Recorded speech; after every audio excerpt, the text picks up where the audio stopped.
The issue of race played a role in Saturday's school board elections in Southlake. 2 new board members were elected after they campaigned against a plan that would address issues of racism in the Carroll ISD. Fox 4's Dion Anglin takes a look at what that could mean for the plan's future. Dion.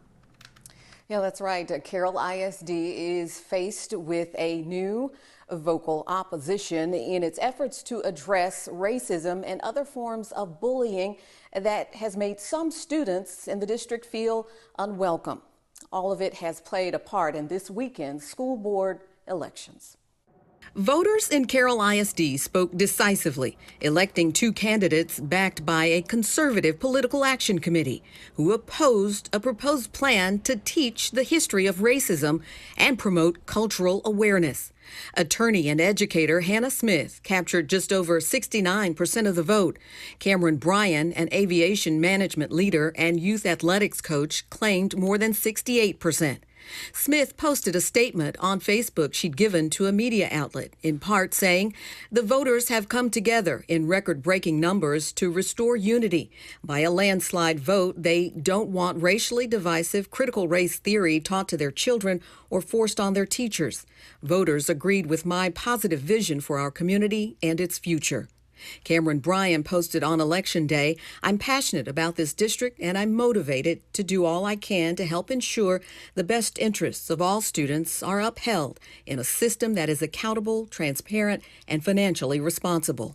When politics was thrown into the mix, that just blew everything up.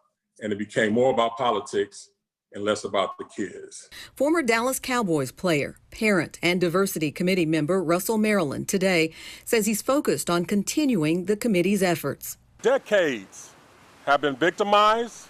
In March, along with other families represented by attorney Royce West, he urged the board to pass the Cultural Competence Action Plan, or CAP, to address what they call ongoing incidents of racial insensitivity, bullying, and the harassment that some students have endured for years.